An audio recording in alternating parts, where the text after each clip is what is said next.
Hey Wes, Hey Brian, how's it going? it's going pretty well, man. Bit of a busy day, bit of a busy week to be honest, and I've got stuff popping off left and right, putting out fires, but pretty good, pretty eventful day. I'm healthy for the first time in a few weeks. Woohoo! Yeah, so I don't know, feel pretty good. How are you? Nice. Doing okay. Doing okay. I was just imagining what kind of world I wanted to live in. Like if I could choose between like an 8-bit, 16-bit, or like early 3D 32-bit worlds. Like if everything got converted right now, you had to pick. What would you choose? 128. I would go back to the PlayStation 1 world. Yeah, Yeah, that's cool. that's where I live at anyway. That's fair. I feel like maybe I would consist of fewer polygons, but my environments could still be pre-rendered, so it might be okay. No, it would have to at least be 16-bit. I would have to at least have that 3D layer. Hmm. That illusion of depth, even if there was no real depth. Some parallax scrolling to make your life a little bit more pleasant. Yeah, Nice, exactly. excellent. Well, now that we get that out of the way, maybe we should start the show. Perhaps. Let's go.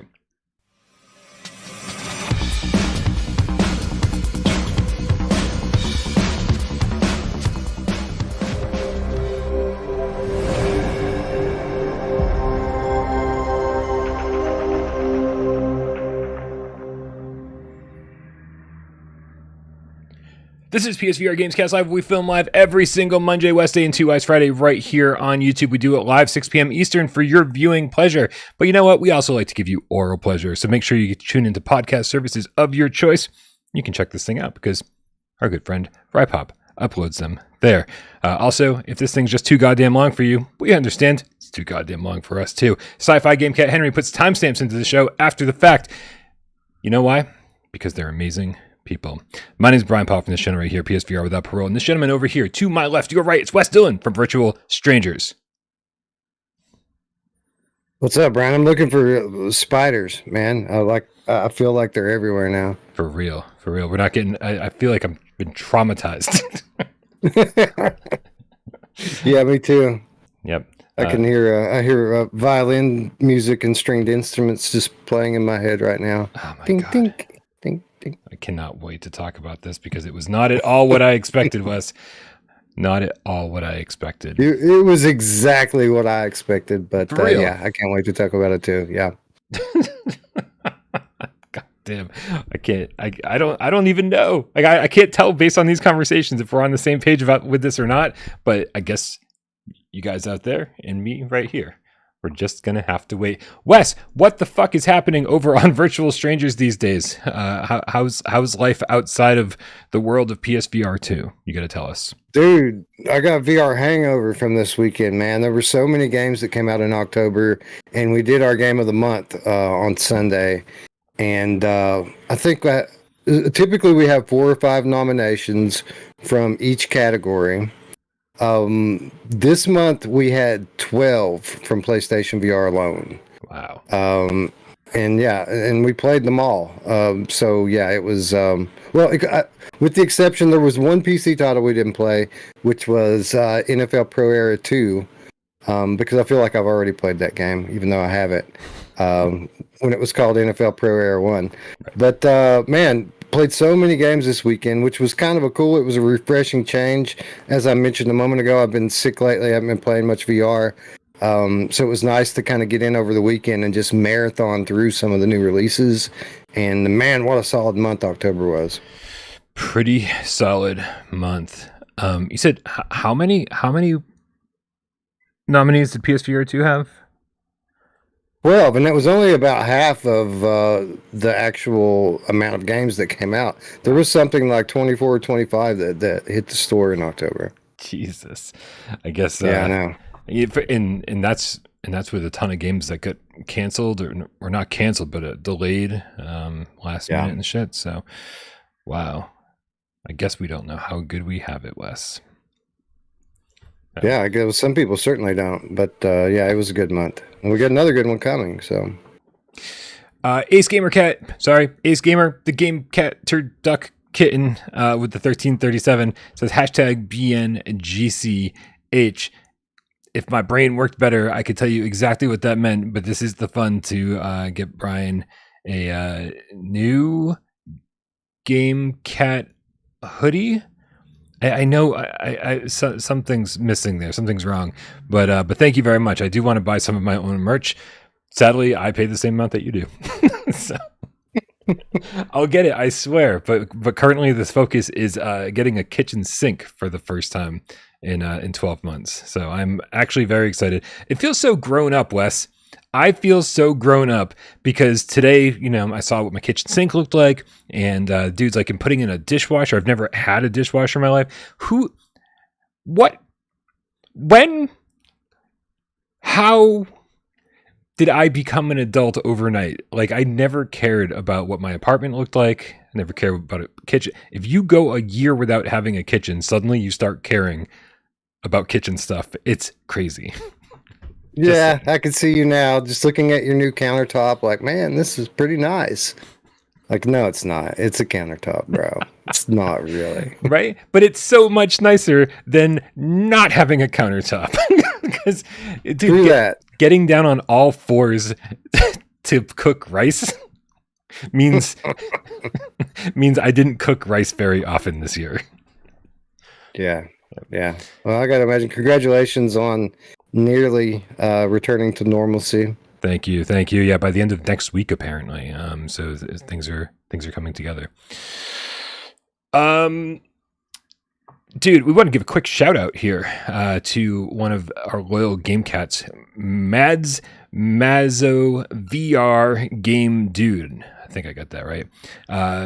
It's his birthday today. And so in honor of his birthday, also, happy birthday.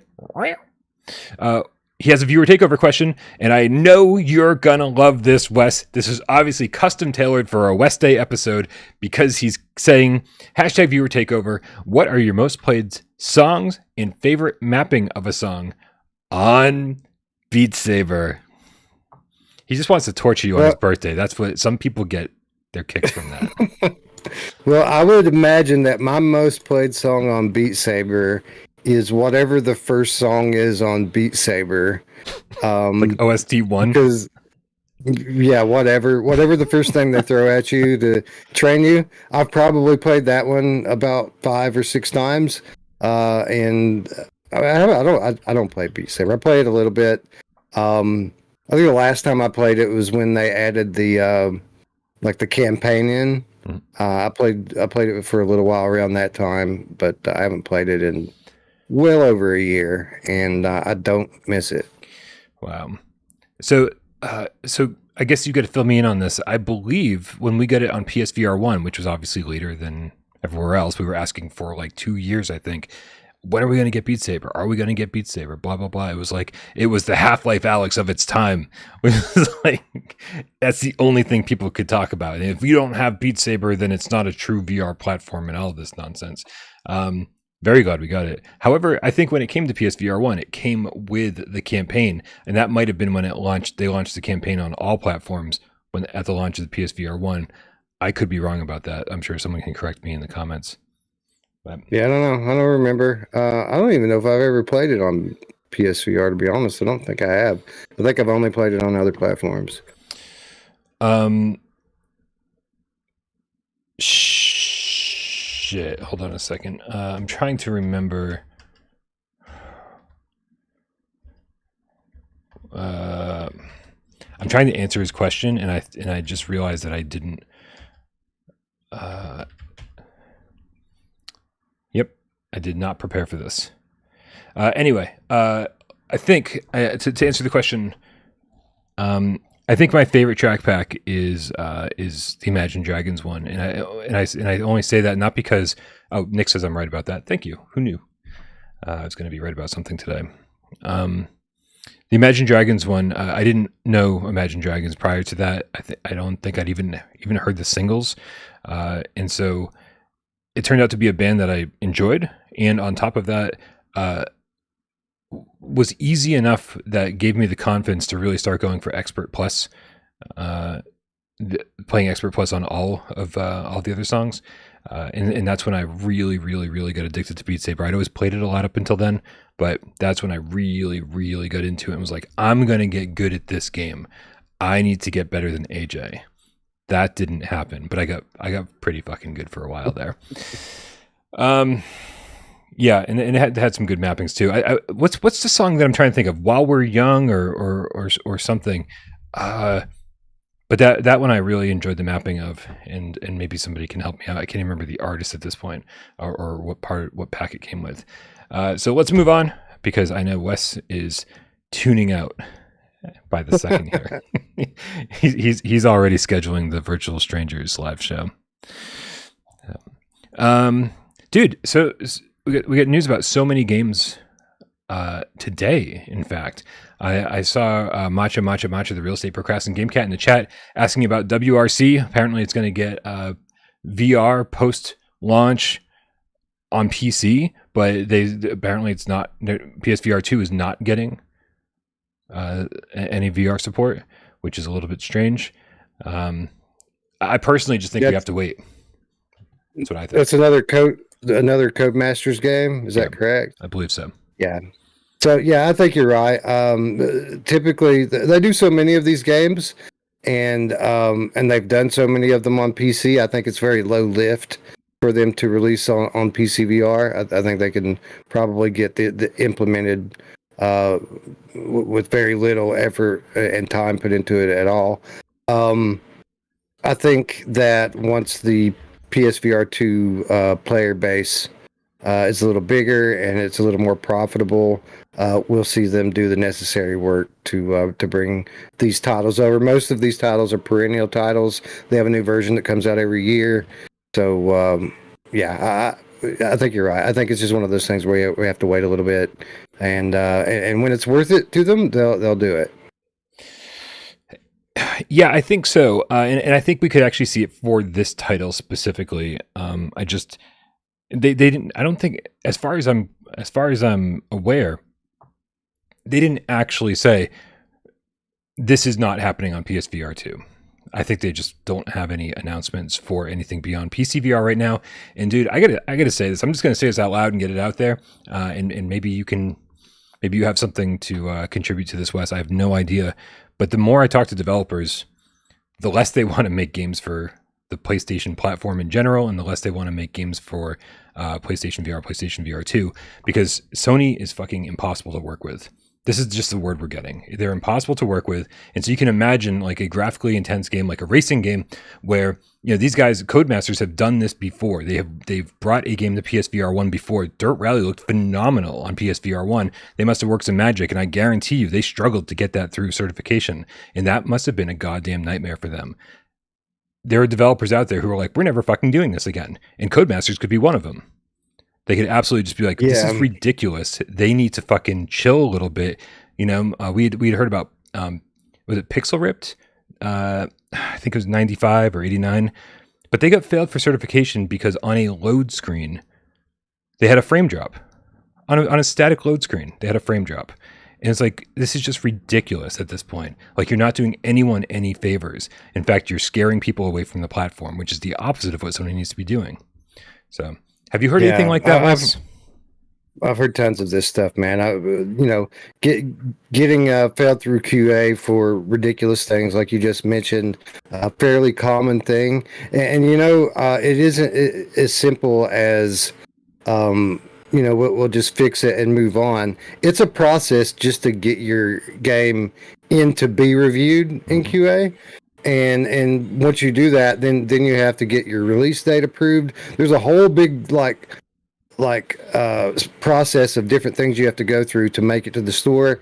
And every time one little thing like this happens, it restarts the whole process all over again. Right. So yeah, I hear a lot of complaints about that.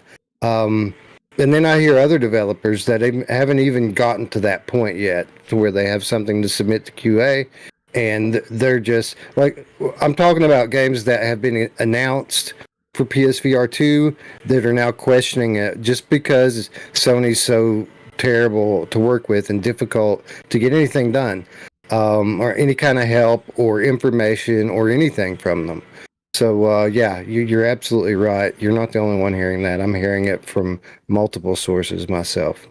Mark Pringlesleaf in the chat follows us up with saying, so how do all these broken games get through certification? And that's the biggest That's a mystery good of them point. all, because, you know, when you get games like Foglands and you know, we've all the other games that have had rocky releases in the last few months, what is happening there? Why are some games getting a complete pass, seemingly not having to go through cert or deal with any of these problems, while some games are being put through the ringer?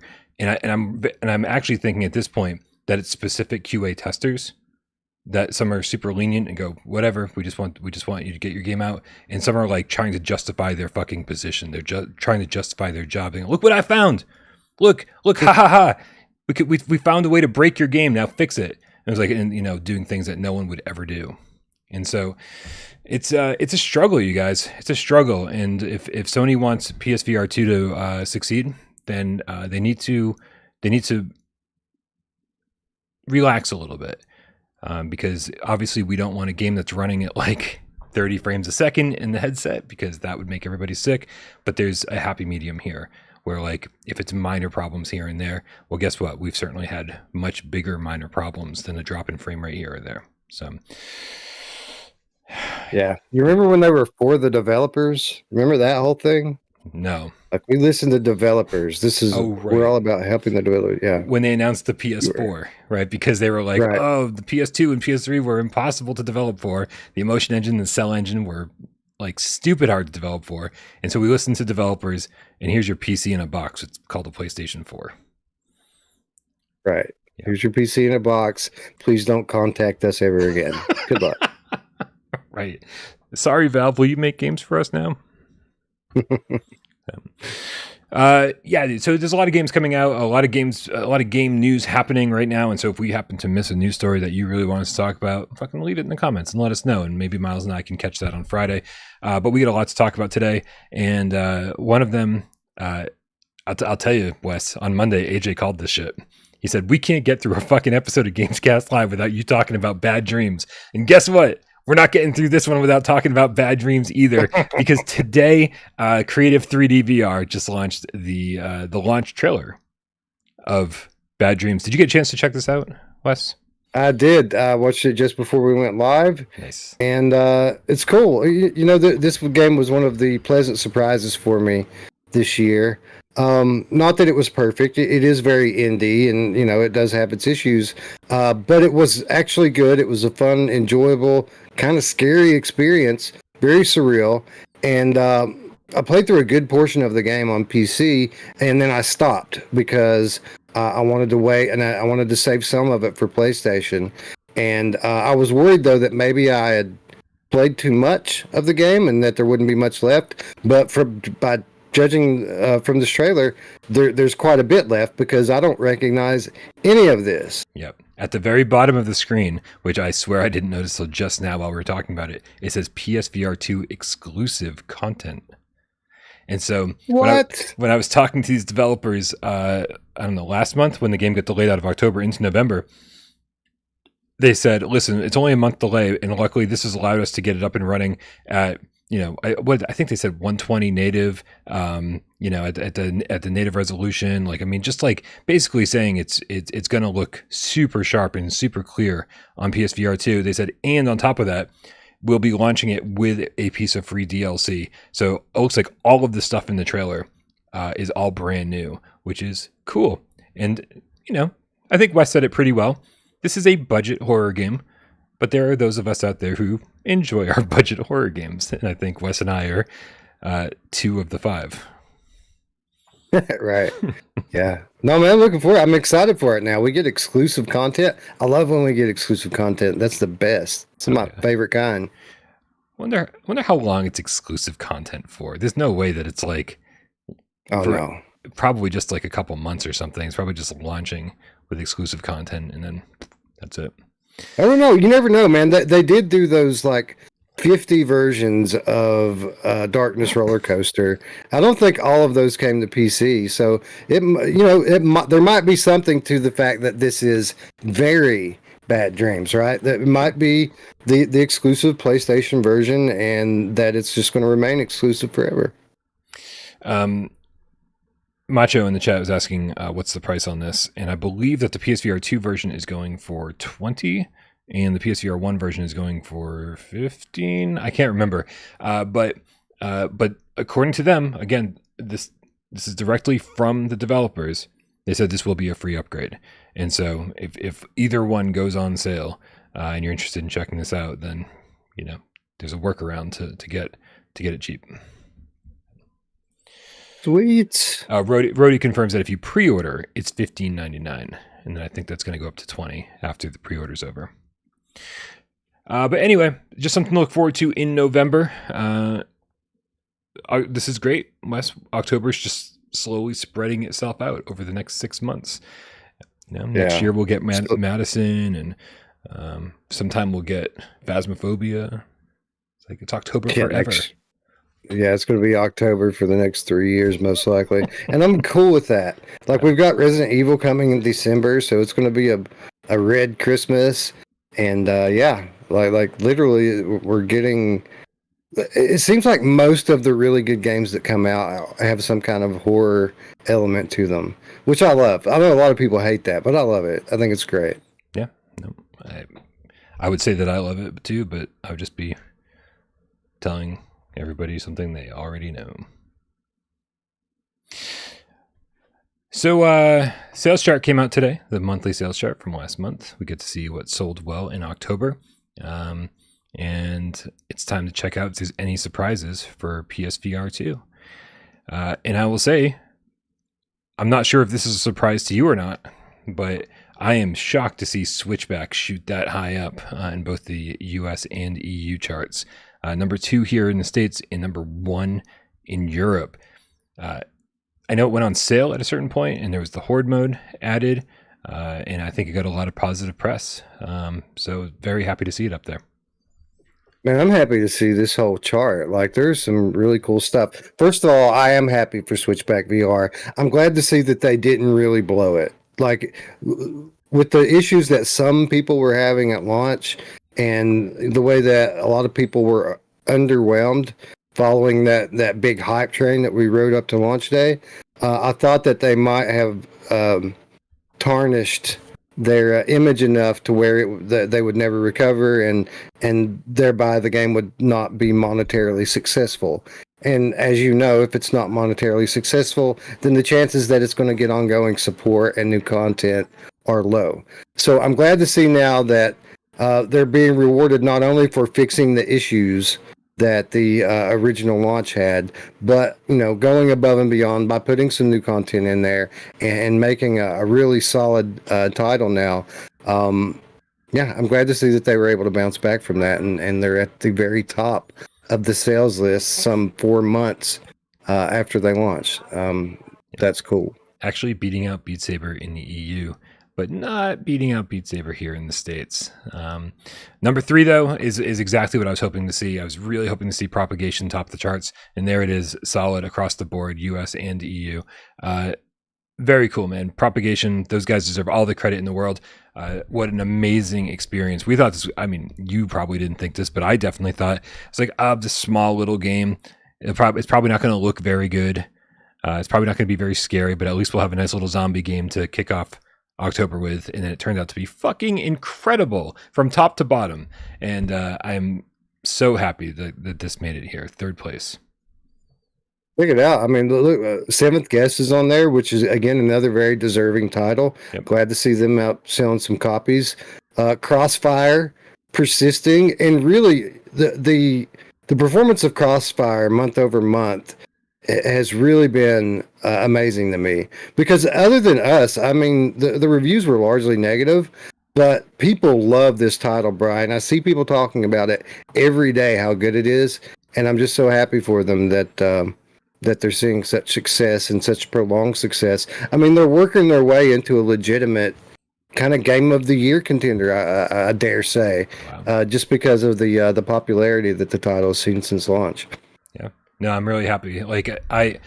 I enjoyed my time with it, but I think everybody else I've been talking to is really enjoying their time with it, and that makes me happy to hear. Whenever somebody likes a game more than me, I'm really happy because I don't want anybody wasting their money, man. Like, that's money well spent as far as I'm concerned. Seeing Crossfire hold on here is great because that was top of the sales charts. We're seeing Ghostbusters only on the US side of things, which is really confusing to me because this must include pre-order sales. So, well, how is it not on the EU chart at all? I feel like there's a goof there somewhere. Yeah, maybe. I don't know. I know that some of the European content creators previewed it early and warned people against it weeks ahead of time. That's true. Maybe that had something to do with it. I know Nathy said beware, and Gamertag VR said beware. So maybe that affected sales over there. I don't know. That's true, and we know that people outside of those regions don't watch those channels. What channels? I don't know. Never heard of them. Who's this Nathy person you speak of? And Hubris. Hubris is all over the place. Made it to top 10, number 10 in the US, and then what is that, 6 in Europe. So it's good seeing Hubris get some love. Hopefully, was there a sale associated with this? Do you know by any chance? I can't say 100% for sure, but I want to say that yes, there was recently a sale, but I don't know. I don't know for sure. I haven't been paying that much attention. Those guys have been on cruise control and doing well. It just goes to show, and we say this all the time over on Virtual Strangers. Of course, marketing plays an important role, and everybody needs to promote their stuff. Right. But at the end of the day, good games are going to sell, and it doesn't matter what you do. If a good game is good and it's good enough, then people are going to talk about it and people are going to buy it. And I kind of feel like that's what's going on here with Hubris. People are just going to keep buying it because they should. Agreed. And then one final note I want to make on this sales chart is that Angry Birds VR has found its way onto the list on both sides. And there's a little asterisk at the bottom that says these are purchases only. Game upgrades and games bundled with hardware are not included. And so this Angry Birds had a $10 upgrade. Now, do you think that this asterisk means that those $10 paid purchases are not counted towards the sales of Angry Birds VR and PSVR2? Like I get free upgrades might not count because these are supposed to be purchases, but $10, I'd be weirded out if that didn't count. Yeah, I would guess that it does. I think the way that they kind of rank these things is based on revenue. I don't know. I don't even know. I could be wrong about that, but I've heard before that the way they do their sales rankings is based on the amount of money generated. Yeah. So I got to imagine that all that stuff counts toward that. And but then again, I mean, if that were true, they wouldn't have to put this little asterisk in here. So I don't know. I would say that those do count. I say that when they say game upgrades, what they're probably referring to are free upgrades. I would think so. And we'll take a quick look here at the PSVR1 sales charts. Walking Dead Onslaught topping the charts in both regions must have been a super deep discount. And that's exactly how I'd recommend you play it on the cheap. Super Hot VR Job Simulator being exactly where they probably should be and have always been. Creed, Beat Saber, Astrobot, Batman, Paranormal Activity, The Lost Soul, and the Exorcist Legion VR coming in 8 and 9. I mean, some people were out there celebrating Halloween on their PSVR 1. And what makes me happy about that is, well, I think what makes me probably unhappy about that is it probably only takes about 10 people to buy a game to get into the 7, 8, 9 area of the sales chart. We should do an experiment one month. Like, let's wait like another 6 months to a year and just spend $100 on games and see if we can chart something. I'll probably get it up to like the second place or something like that. We're gonna It's about realize. It's about like 50 copies of Weeping Doll. Let's see if we can get it on there. Amazing.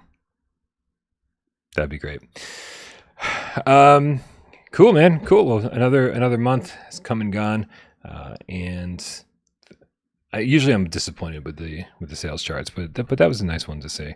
I'm happy to see all of that working out in the way we like for the most part. Yeah. Also working out the way we want for the most part is the Breachers graphical comparison video that was put out today by was it Triangle Factory? Is that the developer over there? They were pretty transparent about how things are going to work. They showed graphical comparisons of the Quest 2, Quest 3, PC, and PSVR2, and were pretty descriptive about how it's all going to go down. And if I could just find the trailer so you guys could also watch it along with us, that would be amazing. Here it is. Got it.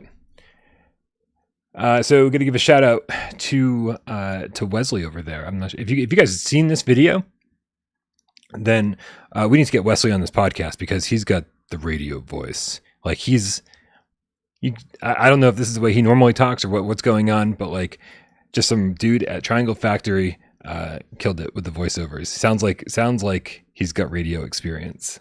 I was digging it. So what up, Wesley? What up? Oh, sorry. Also, what up, Wesley? So basically what they're saying here, we'll give you it's not a long video. It's only about a minute or two long, but we'll give you the quick overview, which is probably gonna be the same as the actual video. They basically say on Quest 3, they added fake volumetric lighting and dust particles to the environment over the Quest 2 version. And then the PSVR 2 also has that stuff, but then on top of it adds bloom, which adds glowing effects around lighting, extra detail, additional foliage outside, and then volumetric fog inside. And they finish it off with this wonderful splash screen that says native 120 hertz, no reprojection. I love that like things that nobody even knew the definition of last gen are now major selling points this gen. This is great. I love this. Yeah, it's the PC-ification of the PlayStation community. I love it. You know what? They should have not called this trailer the Quest 2 Sucks trailer, because that's basically what it is. Is like, look at how amazing this game looks, except for Quest 2. We're better than you, Quest 2 players. Well, I mean, listen, it's going to look nice because it's going to run at a nice high frame rate at a native 120 resolution, native 120 refresh rate. However, you can tell by looking at this, it's not the most graphically intense game ever made. Trust me, but this is what we want from our Quest ports. When a game launches simultaneously across all the platforms, I mean, we do expect these small upgrades, and knowing that it's going to run super sharp and run super smooth is very important. It's not a crazy over-the-top graphically intense game, so we better expect this. I forgot to mention that we've got nicer shadows now too. I don't know how that got past me, but yeah. No, and to be honest, it does look better than you think in the headset, and that's even on Quest 2. It actually looks pretty good. You can tell in the geometry of everything that it's based on a standalone. Everything's kind of big and boxy, but the textures actually look pretty good, and the lighting looked good before. So I imagine it's going to look really good now. And it looks good enough that it's not going to break your immersion. The game looks pretty decent inside the headset. So good. And of course, the most important thing is that the gameplay sounds really fun, and that's what I'm looking forward to the most. But it'll be nice not to be distracted by all the things that tend to distract us when we start up a VR game. I guess we can move on, and we're moving on to. Well, it's not really a rumor. It's from the developers themselves. So I guess we'll just call it a conversation based around the job listing, because next story is about Vertigo developing a AAA game based on a world. You know what? Let's bring up the job listing, and that way we can I don't have to paraphrase. I can just read it. So this is the official Vertigo Games job listing, and if we go over to here, there's multiple jobs, obviously, that they're hiring for. But if we go to the lead level design, this kind of clues us into this news story. It says, your mission, we are Vertigo Games, the largest award-winning VR developer in the world, as our Amsterdam studio kicks off pre-production of our most ambitious project to date, a true multi-platform AAA VR game based on a global franchise. We are looking to recruit a lead level designer who can aid us in our mission, blah, blah, blah, blah, blah. Wes, my first question is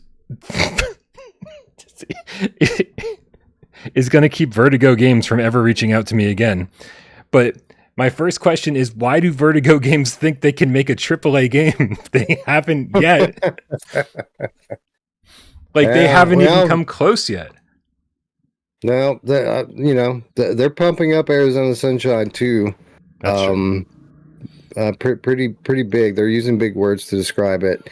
But I'll tell you why. Because Vertigo Games isn't just Vertigo Games anymore. Vertigo Games is a subsidiary of Embracer Group. Yep. And that conglomerate has millions and millions and millions of dollars to spend. They also have a wide catalog of well-known titles that they can pull from. And I got to imagine that's what we're seeing here. We're seeing Embracer go to Vertigo and say, okay, Vertigo, you clearly know how to make a VR game. Here's some money, hire some people, take this franchise and make me the definitive VR version of X. And that's what we're seeing here. Okay. I mean, you know what else Embracer Group is really good at, Wes?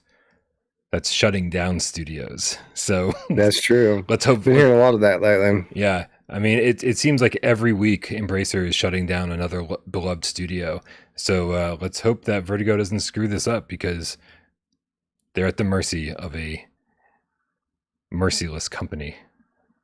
What do you think the world known IP is, and what, I mean, do you think it's just going to be a VR adaptation of an existing game, or do you think we can take this word for word and say they are making a VR game based in a world that the whole world is familiar with? Well, I think this is going to be a made for VR game. I don't think it's going to be an adaptation of an older one, although it could. I mean, it definitely could. We're seeing stuff like that with Bulletstorm and other titles. So, I mean, it certainly could be a VR adaptation of one of an older titles. But I mean, there's been some speculation about this for well over a year now, what this game could be, and there is a prevailing theory that I also subscribe to, because there is a specific franchise that Embracer holds the IP for that would be such a great VR game that people kind of started talking about immediately as soon as Vertigo got acquired, and that's Metro. So about a year and a half ago, during the Meta Gaming Showcase, Mark Zuckerberg proudly announced that they're partnering with Vertigo Games to release 4 titles that would be coming to Quest over so many years. And I think the first one was After the Fall. The second, what was it? What has Vertigo put out? Like, they did After the Fall. Arizona Sunshine 2 is one of them. Mm-hmm. The other game I can't remember. It escapes me. They've put another game out. I can't remember what it is. Right now, but Seventh Guest. Yeah, Seventh Guest. Thank you. And so the question has been, what's this 4th title going to be? And people have kind of speculated that maybe it's going to be Metro. And up until recently, that was just speculation. There wasn't really any other evidence to back it up. But about 2 or 3 months ago, there was a title on Steam from an indie developer, and I'm trying to remember what the name of this title Well, was. I've been playing It the was trailer for the last 90 seconds here, Wes. It's Paradox of Hope, because I knew you were Paradox getting of around Hope. to this. Yeah.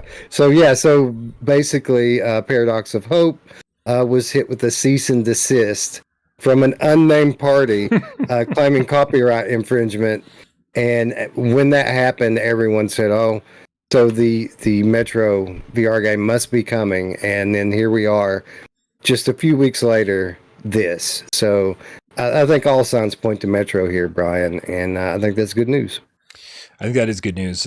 Also good news that the Paradox of Hope guy has already got a new Steam store listing for his new game. He managed to rework it with a different setting, and so hopefully it didn't set him back too much. Obviously, it set him back quite a bit, but he still plans to get his new game out, and then obviously after that, bring it to PlayStation VR 2 if all goes according to plan.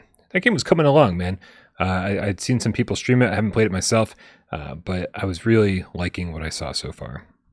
Yeah, I played it. It was good. I played it pretty early on, and it actually had 2 very significant content updates since I played it. But it was good when I played it. The environments were great. The tension was high, and I had a fun loop. It was really good. And for what it's worth, checking out the new title from the guy called Convergence. It looks like he's making lemonade out of his lemons here. It looks better. It looks like he's really taking the opportunity to kind of put some next gen features in and expand the scope of what he's working on, and it looks good. So I think while it was a bit of a kick in the nuts for the dude, I think he's going to end up better off for it. So yeah, I think so too. It was just a real shame what happened to him, but yeah. Lemons Out of Lemonade is great. Macho in the chat is wondering if we can have him on for an interview. Maybe when we get around to the point of where it's where it makes sense, when he's getting the PSVR2 version ready to go. We can talk about that then.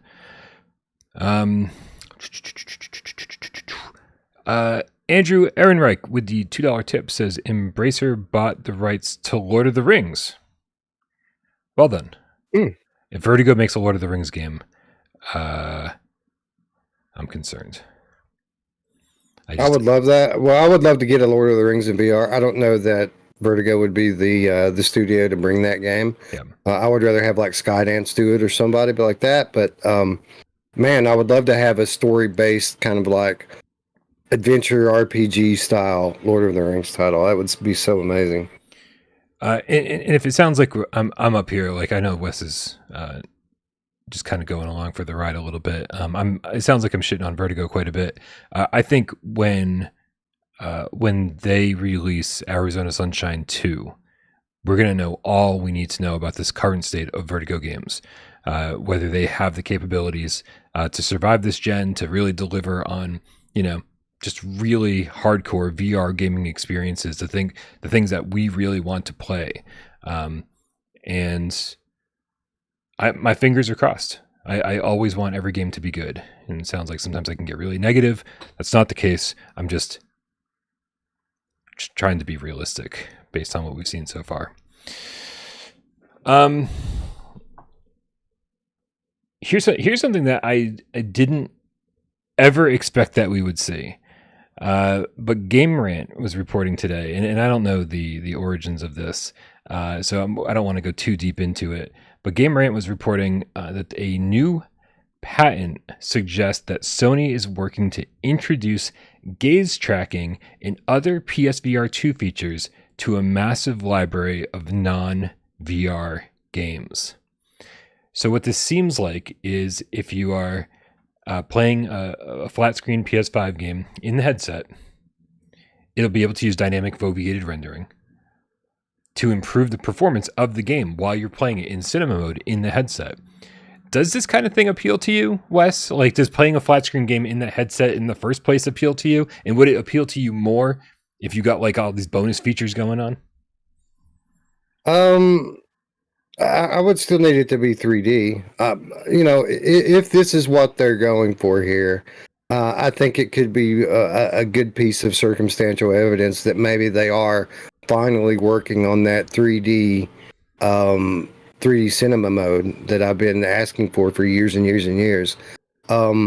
I would be surprised if it were just something that they were planning on using for foveated rendering on like a flat cinema mode, because something that I'm learning through my work in recent months is it's not as easy as just flipping a switch to get that foveated rendering working in these games. These developers, and it depends on what engine they're running, obviously. But some of these developers have a very difficult time enabling that and getting it in their game. So I would be surprised if Sony just had like a, one size fits all solution for flat games. What I think is more likely, and I hope this is the case, is that they're planning to support a significant portion of their library, their flat library, in a 3D cinema mode. Hopefully that's what this is alluding to, but honestly, it could be anything.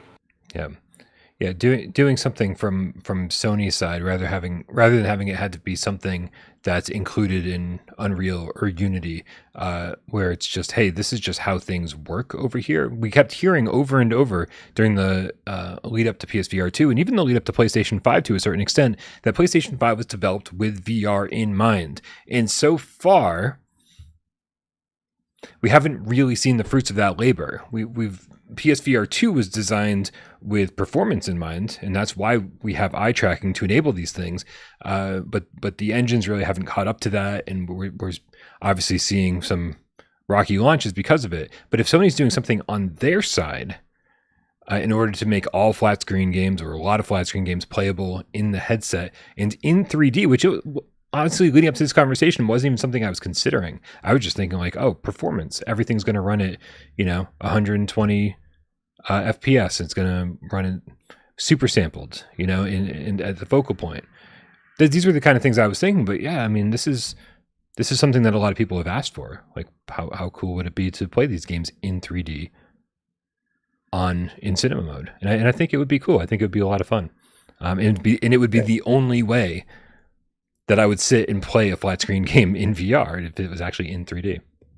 It'd be a big value add, man. Remember, just imagine being able to pick up these titles like Spider-Man and God of War and The Last of Us and play them in a huge immersive 3D screen inside the headset with features like the eye tracking. But it says gaze tracking and other PSVR 2 features.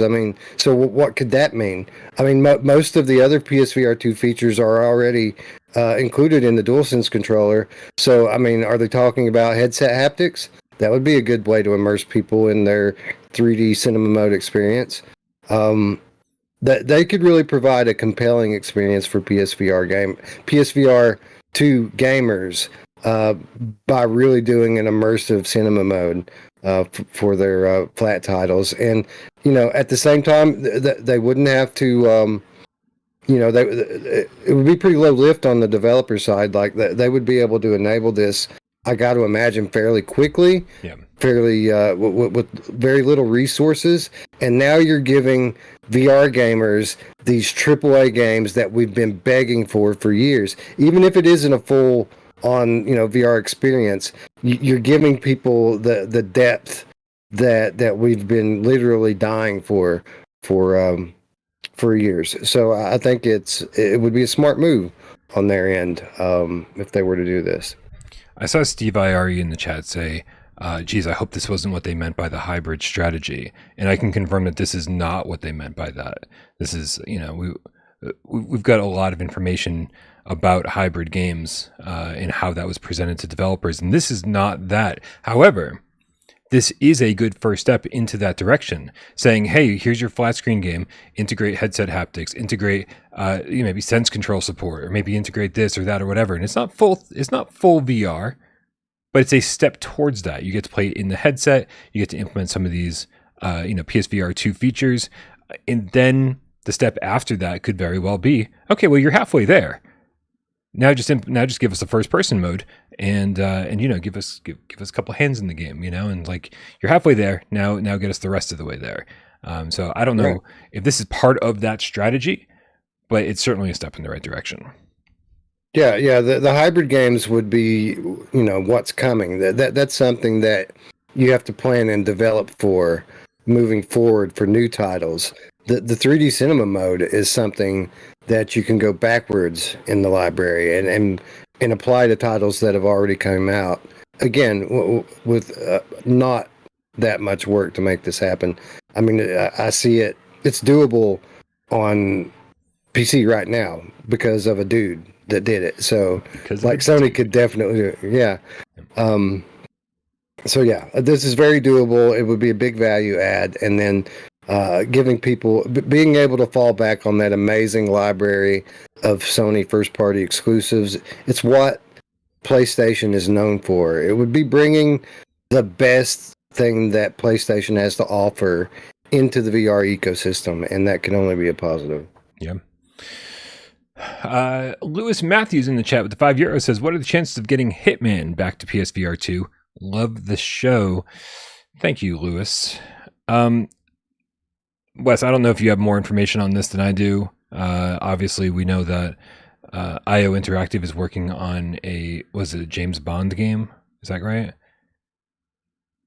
Well, maybe. I don't know. I forget. But they moved on from Hitman, and they moved, and after getting the Hitman World of Assassination trilogy over to, or at least Hitman 3, I can't fucking remember, over to PC VR, then their next focus, I believe, was James Bond. They're working on a standalone new IP. We don't even know if it's going to support VR. What we do know is that gamers treated IO Interactive like absolute fucking garbage. When we talked about Sony treating developers poorly, and developers not wanting to even deal with Sony and bring their games to PSVR and PSVR2. We talked about that earlier in the episode, but what we didn't mention was that the same thing can happen when developers bring their games to the PlayStation ecosystem or PSVR, PSVR2, and they get absolutely harassed by gamers, not because they didn't get the exact thing that they wanted. I didn't get the exact thing that I wanted with Hitman. I wanted to use 2 move controls to strangle people with 2 hands. Like, I think we all wanted that. But I was, at the same time, I was also like thrilled that we got what we got. So I almost felt bad for IO Interactive at a certain point, because I just saw so much hatred out there. And then when the game came to PC VR gamers got like super angry. Is that what you saw? Yeah, dude. I'm glad you said this, because this is exactly what I was going to say. I'd be shocked if they ever did anything for Hitman in VR again after the reception that they got when they brought this thing to PC, and they delivered a superior version of the game to PC. But just because it wasn't full on VR like people were expecting, they got absolutely slaughtered. Not only by the people in the Steam community, but reviewers, even people who praised this game on PlayStation, told people not to play it on PC, that they would be better off playing it flat. And Brian, I'm telling you, the game is better on PC than it is on PlayStation VR. I couldn't believe it, and I thought it was extremely unfair to the developers. And while yes, they did mislead people a little bit by kind of letting on like it would be a full-fledged VR experience on PC, and then it turned out that there were still some like button press mechanics and things in the game.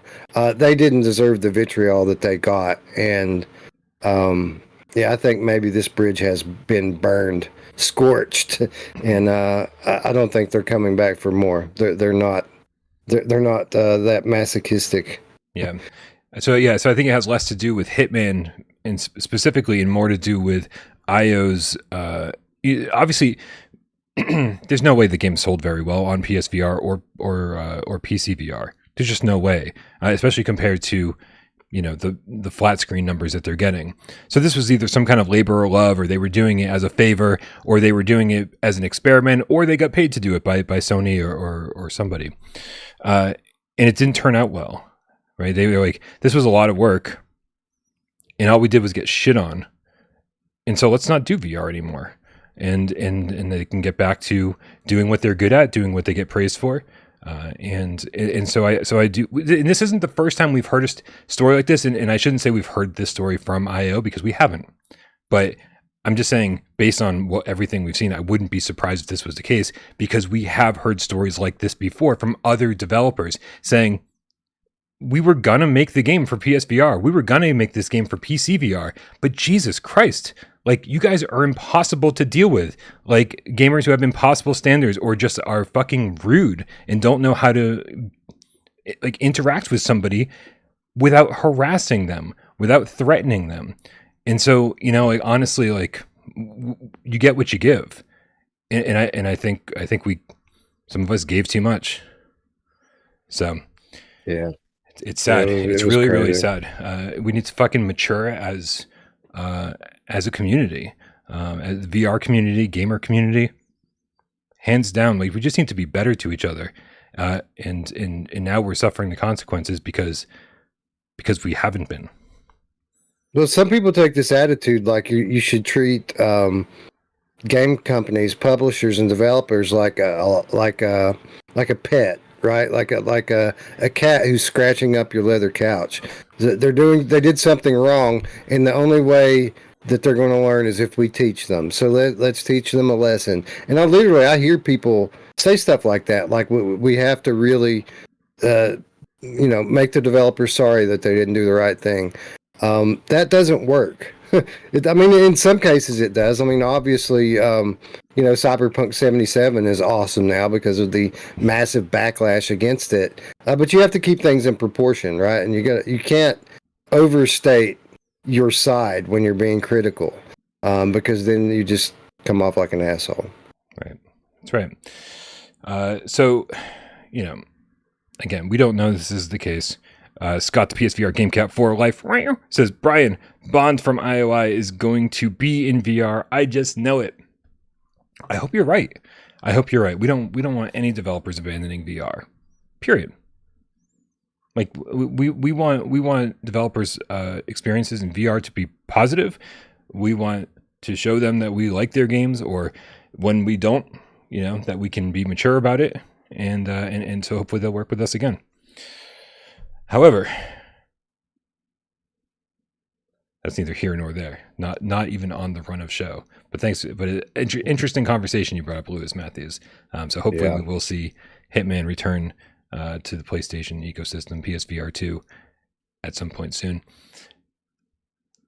But now it's time to talk about the topic of today. Because today I played Kill It With Fire, and I did not expect to feel the way I felt in this game. Was it just me, Wes, or was this cartoon game about killing spiders fucking terrifying? Oh, were you scared? Yes. Okay. A little bit. Not at first. The first couple of spider types aren't very threatening to me. I mean, they do a good job. I will give them that, of kind of giving you that same kind of chill that you get when you see a spider in real life. The spiders kind of have that shape, that silhouette to them that's kind of burned into your animal brain, right? From arachnophobia, dude. There's the same kind of, it's too much. Yeah. So yeah, I mean, they do that, and I imagine if you're someone who's scared of spiders, then yeah, it probably would scare you quite a bit. I happen to live in a place that's absolutely just covered with spiders, and I guarantee you there's fucking 20 or 30 of them on my front porch right now. What? Yeah, it's just a like life here, so I'm not super afraid of them. But yeah, I will give them that. And when you get along in the game a little bit and you see some of the other spider types, they are pretty intimidating. So yeah, we'll start there, and I'll give you that a little bit. Okay, dude, it's just the sound effects in this game. They're always making it seem like there's spiders all around you. And so, I'll be looking around, being very careful, making sure I don't miss any, and then there'll just be a noise over here, and I'll look and I'll stop. You'll be able to see it in this footage. I'm unable to sit still.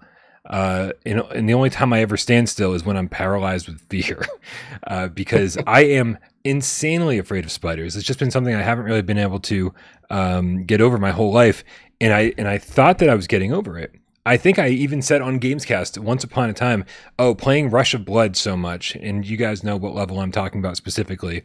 The first time I played that level made me throw off my headset. It's never happened in any other VR game. I've had to take breaks and just calm myself down in other games, but that's always like, yep, I always pause and remind myself that this is just a game, Resident Evil 7. And I just breathe. I'm not going to have a heart attack. Everything's going to be fine, right? But no, Rush of Blood, I tore the headset off because of spiders. I couldn't fucking handle it.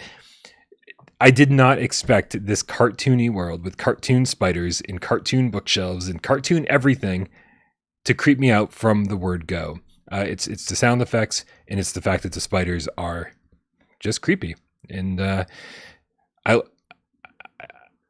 love it though, because I love being scared and I love playing scary games. And so with this added element, if you have arachnophobia like I do, and you like being scared, you like horror shit, then guess what? This game's also for you. I am having way more fun in this than I expected to, Wes. Oh, I saw that.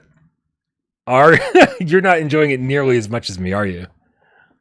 No, I mean I don't hate it, but I'm past these games. It's a little basic, you know. It puts you in job simulator world where you're just kind of, well, basically what they do is they put you in a room like a regular room.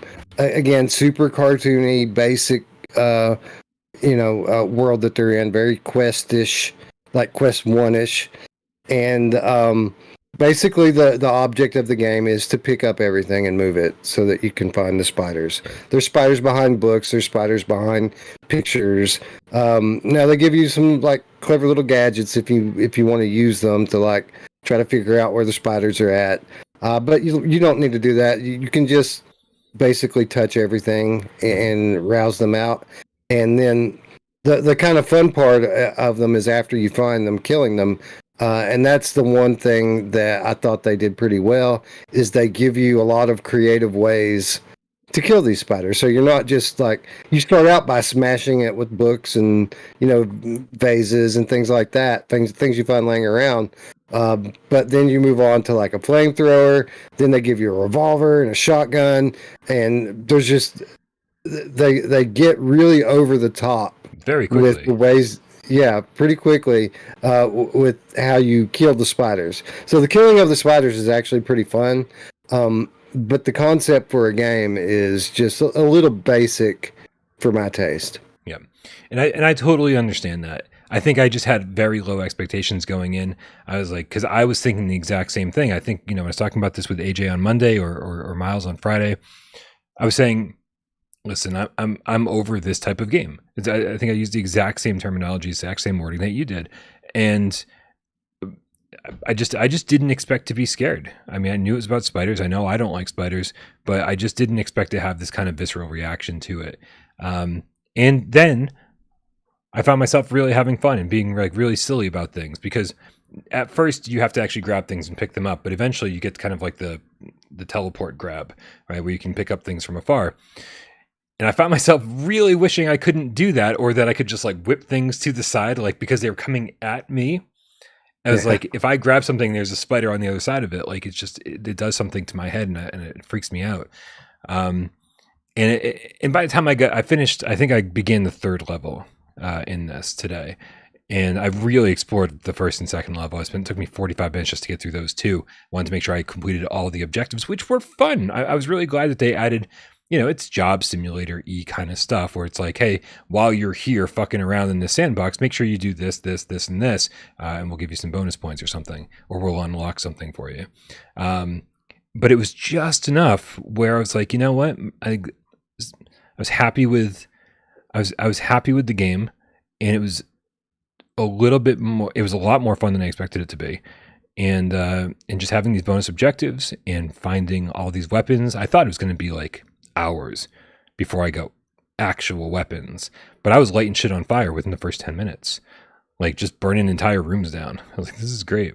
And it's kind of cool that you can Like, you don't have to find the spiders if you have enough fuel for your flamethrower. You can just burn everything down and burn them before you find them. Yep. So, like, for example, if you find a spider in a chest, and there's like 5 other spiders hiding in the chest, well, you burn the one, and then the whole chest catches on fire. And then after it goes out, you start searching through the drawers, and you'll just find dead spiders in there that you already burned up before you found them. Yep. Yep. Imzadi in the chat, and granted, I 100% agree with you. Imzadi says that's called arachnophobia, Brian. That's not a good game. and if I didn't have this fear of spiders, I don't know how much I would be loving this. But this suddenly is a horror game to me, and it evokes that same reaction where I'm like, oh my god, I'm like so creeped out.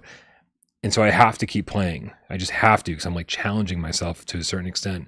And I know it sounds ridiculous. And if you don't have a fear of spiders, or you don't think you'll be freaked out by cartoon spiders, I totally get it. But like, this was the reaction I had to this game today, and I was digging it, man. I was digging it. I had low expectations for it, and it was definitely better than I expected it to be. You know what though? I'm not as nearly as afraid of spiders as you are, and I did find the gameplay concept to be super basic. And I hate to be this guy, but if I think about it, and if I'm honest with myself, Mm-hmm. if we had exactly the same game, like exactly the same game, but instead of in Job Simulator world, it's photoreal. Yeah. Okay. Yep. We're in a realistic looking house with realistic looking spiders and realistic looking weapons and realistic looking fire. If that was the game, I think it would be a horror game for me. Like, I think I would enjoy it a lot more. But it's hard for me to kind of be immersed in this kind of a world to the point of being scared. And I'm typically not one of these guys who considers myself to be a graphics whore. But when you're talking about something that's as simple as this, I think you have to have something else to land. And it just didn't land with me. I mean, it's fine. I wouldn't go as far as to call it a bad game. It's just it's okay. It's a good time waster. Like, if you have 20 minutes to kill, 25 minutes to kill, I could see picking up your headset and playing this for 25 minutes and putting it down and being okay in that sense. But this isn't something that I see myself coming back to very often. Interesting. I wish I had a platinum trophy. I'll say that, because if it had a platinum trophy, then all of these tasks, all these objectives that I'm knocking out, I feel like I was working towards something. But without a platinum trophy, I'm like, I don't feel the need to 100% this game. This is not going to be something that I'm really proud of finishing. I do like it though, and I was happy with, like, again, the sound was good, the music was fine.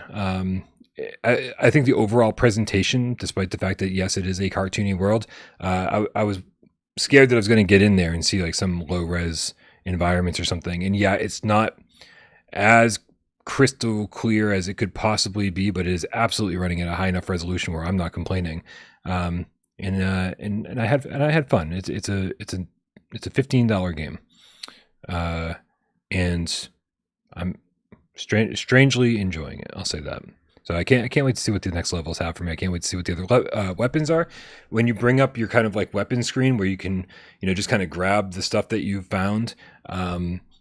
There's a lot of weapons there. There's a lot of I think I only have like 4 or 5 of them at most, and I think there must be like 40, maybe 45. Yeah, that's the potential for this game. Like, it could get, going forward, it could get super ridiculous. Like, it could get to like the goat simulator stage of just pure ridiculousness. And at that point, it might be so funny that it's worth your time, right? But again, like you, I only played through the first couple of levels, so I'm not there yet.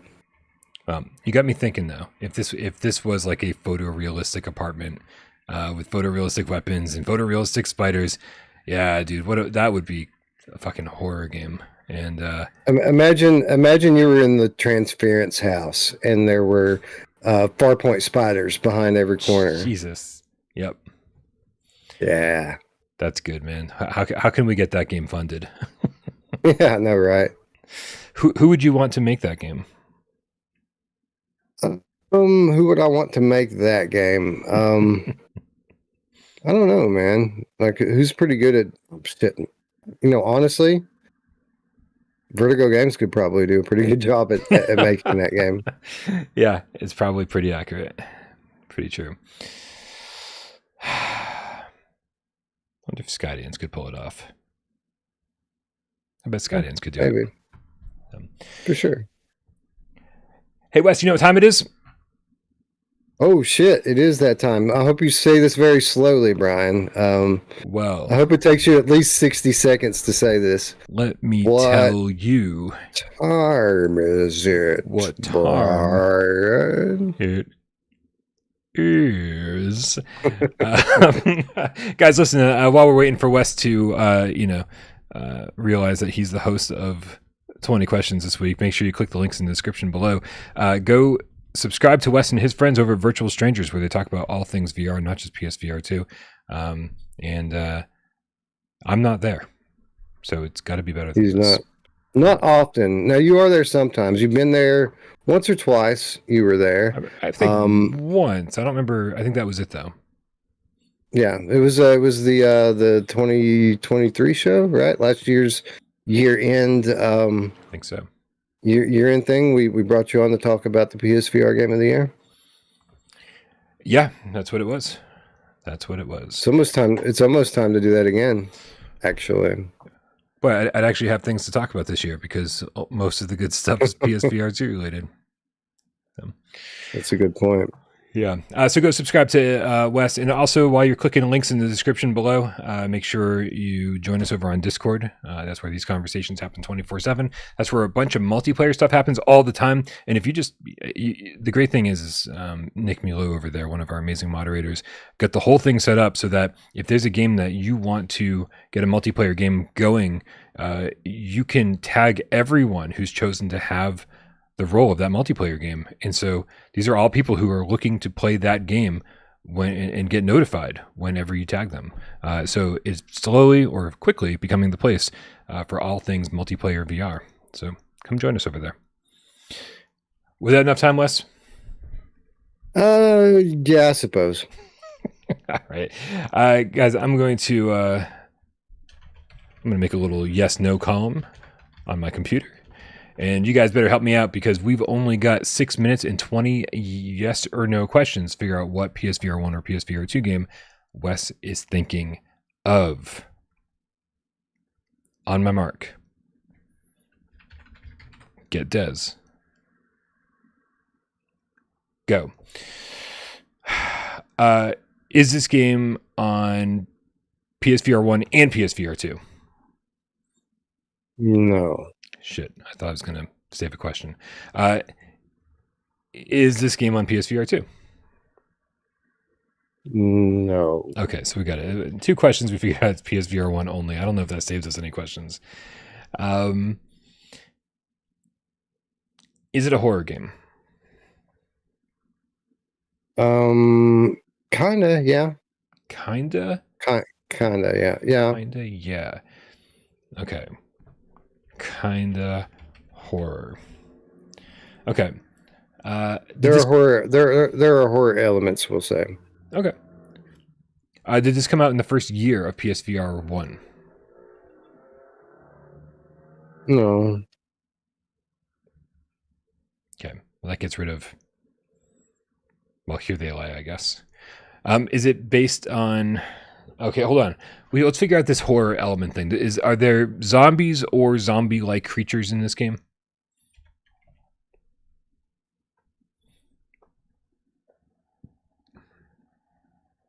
You know, I would say yes. Probably. Yes. I mean, they're not classic zombies, but I would say that there's some zombie-like creatures in the game, probably. Okay. Would you consider this... Oh, Looper. That's a good question. Did the game come up on the show today? Did we mention it at all? I don't think so. Okay. I do like that question, though, because then I start analyzing every question we had. Is this the kind of game that would ever be in consideration for a top 25 list?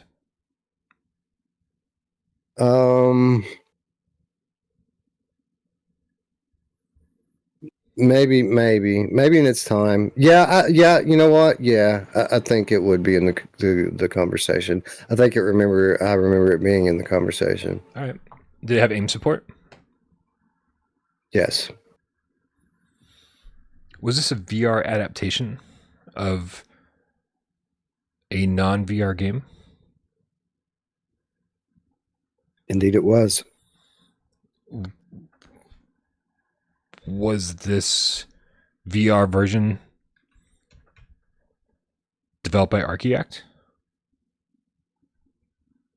Indeed, it was. Whoa. Is this by any chance Doom 3 VR? This is Doom 3 VR edition. Well done. Woo! 11 questions. You nailed me, bro. I think, who knew I was going to get lucky tonight? I think AJ got his in like 4 or something like that, or I forget what it was. So obvious. It was so obvious. I had it in 3, dude. I knew exactly what it was. What was it because of my answers? Did I give too much away my answers? How did that happen? Because of conversations that we had prior to you going live. Okay. Yep.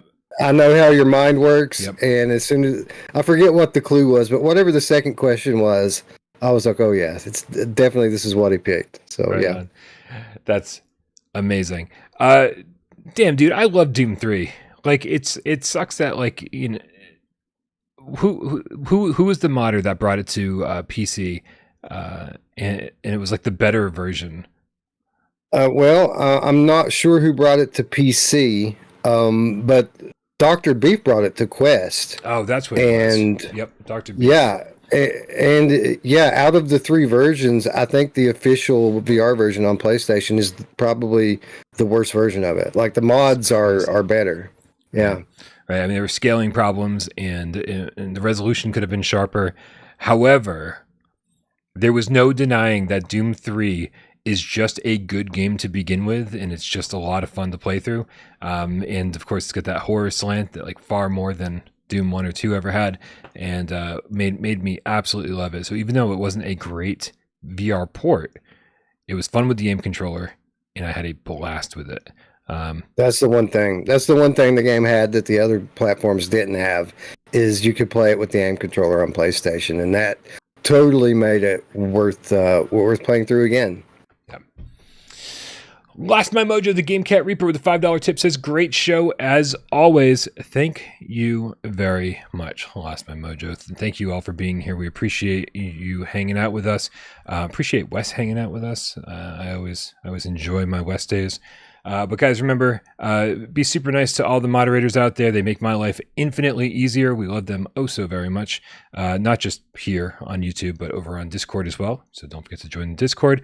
Thanks everybody who helps this channel run, like Rypop for getting us up on podcast services of your choice, and also Sci-Fi Game Cat Henry, who puts timestamps into the show after the fact. Everyone who helps the channel out financially by being a member over here. Remember, that gives you free super chat every month. And also being a Patreon supporter, patreon.com/Without Games. Everyone who tips during the show, you keep the pizza, and lately Chick-fil-A, coming in. And it's been wonderful. Although I'm going to definitely start cooking for myself when I have countertops, I promise. There's spiders, Brian. Watch out for spiders. Man, I'm not going to stop thinking about that. Even cartoon spiders invading this place is going to suck.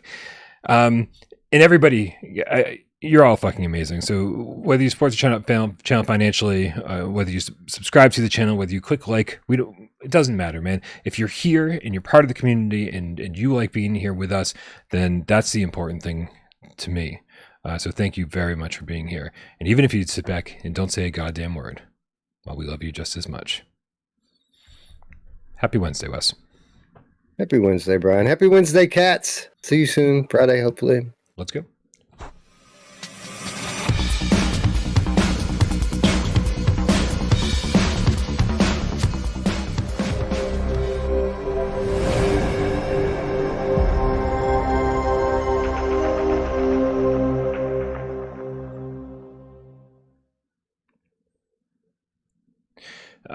Elver with the level 2 membership in the chat says Galaxy Kart VR update tomorrow. Let's fucking go. Yeah, dude. I think that's the other thing you can always guarantee I'll talk about on Gamescast. It's like Bad Dreams, iCarly, My Chemical Romance, in fucking Galaxy Kart. So excited for that update coming tomorrow. It's going to bring, I believe, 3 new maps, Yep. which is crazy because they just released 2 new maps like a month ago. And then we're also getting wheel support.